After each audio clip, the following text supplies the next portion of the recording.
प्यारे बच्चों, आज हम 11th क्लास में चैप्टर नंबर 5 जिसका नाम है गलता लोहा वह कंटिन्यू करते हैं। इसमें हमने पढ़ा कि मोहन लखनऊ जाकर बड़ी मुश्किल से 8वीं कक्षा तक की अपनी पढ़ाई पूरी कर पाता है और उसके बाद उसे एक छोटे से तकनीकी स्कूल में एडमिशन दिलवा दिया जाता है। 2 वर्ष तक वह बड़ी मुश्किल से वहां अपनी पढ़ाई पूरी करता है और फिर काम ढूंढने के लिए फैक्ट्रियों या कारखानों के चक्कर लगाने लग जाता है। वहीं गांव में जब गांव के लोग मोहन से उसकी पढ़ाई के संबंध में कुछ पूछते हैं तो वह बड़े गर्व के साथ बताता है कि मेरा बेटा अब बड़ा अफसर बनकर लौटेगा। लेकिन जब उसको वास्तविकता का पता चला तो बहुत दुख हुआ वंशीधर को, बड़ा पछतावा हुआ उनको, लेकिन उसके पास कोई चारा भी नहीं था। अब वापस से वही वास्तविकता पर आते हैं जहां मोहन अपने दोस्त धनराम के पास बैठा हुआ है और वे दोनों बातें कर रहे हैं, क्योंकि ये सारी चीजें ना मोहन के साथ घटित हो चुकी थी। अब वह गांव आ चुका था, वहां लखनऊ से सारी कठिनाइयों का सामना करके, और वहां अब वे दोनों बातें कर रहे थे, अपने स्कूली दिनों को याद कर रहे थे। तो धनराम एक काम को कर रहा था जिसमें थोड़ी सी उसको मुश्किल आ रही थी।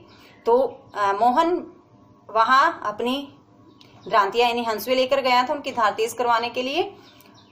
धनराम ने उनके हंसुए की धार को तेज करके उसको वापस दे भी दी, लेकिन मोहन वहीं बैठा रहा। फिर भी यह देखकर धनराम काफी असमंजस में था कि क्या हो रहा है मोहन के साथ, क्यों नहीं जा रहा है यहाँ से, क्योंकि उस समय शिल्पकार टोले के यहाँ अगर कोई ब्राह्मण टोले का व्यक्ति बैठ जाता था तो वह उनकी मान मर्यादा के विरुद्ध माना जाता था।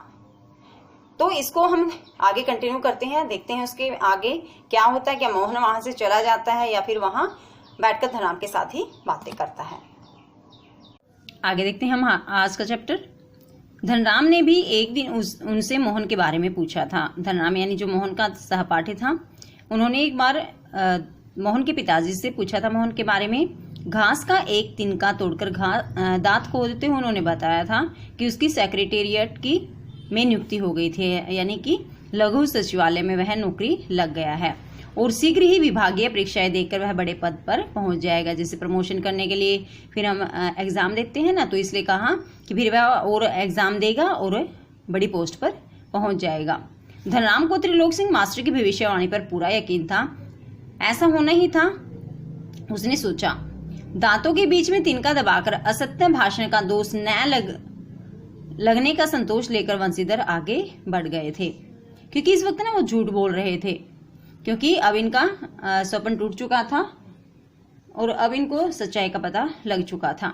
धनराम के शब्द, मोहन लला बचपन से ही बड़े बुद्धिमान थे, उन्हें बहुत देर तक कचोटते रहे। और जब उसने कहा ना कि मेरा बेटा तो फिर बड़े पोस्ट पर बड़े पद पर चला जाएगा, तो धनराम ने कहा कि मोहन तो बचपन से ही काफी बुद्धिमान था। ये शब्द उसको ना काफी देर तक कचोटते रहे, क्योंकि था तो बेटे, लेकिन अकॉर्डिंग टू सिचुएशन अब उसके साथ बहुत बुरा हो रहा था। त्रिलोक सिंह मास्टर की बातों के साथ साथ बचपन से लेकर अब तक के जीवन के कई प्रसंगों पर मोहन और धनराम बातें करते रहे। देखो, अब फिर वहां वापस आ जाइए आप वहीं जहां मोहन और धनराम बातें कर रहे हैं। धनराम ने मोहन के हंसुए के फाल को बेंत से निकालकर भट्टी में तपाया और मन लगाकर उसकी धार गढ़ दी। तो धनराम ने क्या किया, मोहन के हंसुए यानी कि जो द्रांतियां लेकर गया था ना, जो कि कुंद हो गई थी, अब उन्होंने उसको बहुत अच्छे से भट्टी में तपा लिया और उसकी धार को तेज कर दिया। गर्म लोहे को हवा में ठंडा होने में काफी समय लग गया था। धनराम ने उसे वापस बेंत पहनाकर मोहन को लौटाते हुए जैसे अपनी भूल चूक के लिए माफी मांगी हो। तो देखो, पहले उन्होंने क्या किया, उन्होंने उनके हंसुए की धार को तेज कर दिया। पहले गर्म करनी थी ना वो हंसुए, जो द्रांतियां थी, फिर काफी गर्म थी वो, तो इन्होंने क्या किया, एक डंडी में लटकाकर उन्हें मोहन को दे दिया और कहा जैसे बेचारे पंडित जी को तो फुर्सत नहीं रहती, लेकिन किसी के हाथ भिजवा देते तो मैं तत्काल बना देता। तो इन्होंने कहा कि आपके पिताजी को तो ज्यादा टाइम नहीं लगता, काफी बिजी रहते हैं, अगर वो किसी और के हाथ भी मुझे देते ना तो मैं फिर भी इनकी धार को तेज कर देता। मोहन ने उत्तर में कुछ नहीं कहा, लेकिन हंसुए को हाथ में लेकर वह फिर वहीं बैठा रहा, जैसे उसे वापस जाने की कोई जल्दी ही ना हो। सामान्य तौर से ब्राह्मण टोले के लोगों का शिल्पकार टोले में उठना बैठना नहीं होता था, यानी जो ब्राह्मण वर्ग के लोग थे वो शिल्पकार वर्ग के लोगों के यहाँ जाकर नहीं बैठते थे। किसी कामकाज के सिलसिले में यदि शिल्पकार टोले में आना ही पड़ा यदि कोई काम भी हो शिल्पकार टोले की तरफ तो खड़े खड़े बातचीत निपटा ली जाती थी।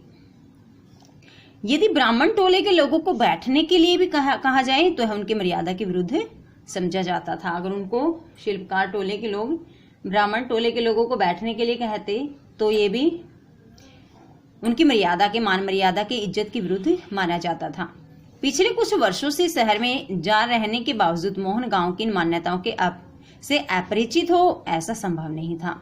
देखो अभी हमने पढ़ा है ना कि वह बैठा हुआ था मोहन, जो कि एक पंडित था। ऐसा भी नहीं है कि वो कुछ साल जैसे शहर लखनऊ में रह कर रहा था कि जो मान मर्यादाएं थी मान्यताएं थी गांव की वह उनको भूल गया हो। धनराम मन ही मन उसके व्यवहार से असमंजस में पड़ा हुआ था, काफी उलझन में था। धनराम उसको देख रहा था कि मैंने इसको इसकी भ्रांतियां भी दे दी और फिर भी ये नहीं जा रहा है, लेकिन प्रकट में उसने कुछ नहीं कहा और अपना काम करता रहा। लोहे की एक मोटी छड़ को भट्टी में गलाकर धनराम गोलाई में मोड़ने की कोशिश कर रहा था। तो धनराम क्या काम कर रहा था, लोहे की एक मोटी सी छड़ थी, ठीक है, उसको जैसे इन्होंने पूरी तरह से भट्टी में तपा लिया तो उस छड़ को ना इसने बिल्कुल गोलाई का रूप देना था। एक हाथ से संडस्सी पकड़कर जब वह दूसरे हाथ से हथौड़े की चोट मारता तो निहाई पर ठीक घाट में सिरा न फंसने के कारण लोहा उचित ढंग से मुड़ नहीं पा रहा था। तो एक हाथ में तो उसकी संडासी थी और दूसरे हाथ से वह हथौड़े की चोट उस मोटी छड़ पर मार रहा था, लेकिन निहाई हमने चैप्टर में पढ़ा था ना, इस तरह का जो होता है लोहार के यहाँ और यहाँ रखकर लोहे को पीटे जाता है। वह ठीक घाट में सिरा फंस नहीं पा रहा था और जो लोहा था वह उचित ढंग से मुड़ नहीं पा रहा था। मोहन कुछ देर तक उसे काम करते हुए देखता रहा, फिर जैसे अपना संकोच त्याग कर उसने दूसरी पकड़ से लोहे को स्थिर कर लिया। मोहन काफी कुछ देर तो बैठा धनराम को देखता रहा, फिर जैसे उसने अपना संकोच छोड़ दिया, क्योंकि जो धनराम था ना काफी कोशिश कर रहा था और लोहे की छड़ को गोल आकार नहीं दे पा रहा था, तो उसने दूसरी तरफ से क्या किया, लोहे को स्थिर कर लिया, मतलब कसकर पकड़ लिया और धनराम के हाथ से हथौड़ा लेकर नपी तुली चोट मारते अभ्यस्त हाथों से धोकनी फूंक कर लोहे को दोबारा भट्टी में गर्म करते और फिर निहाई पर रखकर उसे ठोकते पीटते सुघड़ गोले को का रूप दे डाला। तो ये काम किसने किया, मोहन ने क्या किया, मोहन ने उस अपने हाथ में हथौड़ा लिया, नाप मतलब बिल्कुल निशाना लगाकर चोट मारी, ऐसा लगा कि जैसे इस हाथ ना अभ्यस्त थे, जो मतलब लगातार काम कर रहे थे यही। उसने फिर फूंकनी से फूंक मारी तो भट्टी में आग गर्म हो गई ना, तो लोहा क्या हुआ, दोबारा से भट्टी में गर्म हो गया और फिर उसने उस निहाई पर उस लोहे को रखा और उसको गोल रूप दे दिया। मोहन का यह हस्तक्षेप इतनी फुर्ती और आकस्मिक ढंग से हुआ कि धनराम को चूक का मौका ही नहीं मिला। मोहन ने यह हस्तक्षेप इंटरफेयर ना इतनी तेजी से और अचानक से किया कि धनराम को गलती का मौका ही नहीं मिला। वह अवाक मोहन की तरफ देखता रहा और उसे मोहन की कारीगरी पर उतना आश्चर्य नहीं हुआ जितना पुरोहित खानदान के एक युवक का इस तरह के काम में उसकी भट्टी पर बैठकर हाथ डालने पर हुआ। तो मोहन ने क्या किया, जो जिस लोहे की छड़ को गोलाई का रूप देने की कोशिश कर रहा था धनराम, वह काम किसने किया, मोहन ने कर दिया।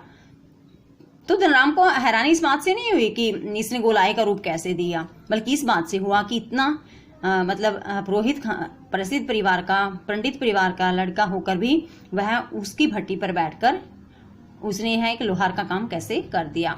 वह शंकित दृष्टि से इधर उधर देखने लगा। शंकित दृष्टि से मतलब किसी ने देख ना लिया हो, वह शंकित दृष्टि होती है। तो वह इधर उधर देखने लगा। धनराम की संकोच, असमंजस और धर्म संकट की स्थिति से उदासीन मोहन संतुष्ट भाव से अपने लोहे के छल्ले की त्रुटिहीन गोलाई को जांच रहा था।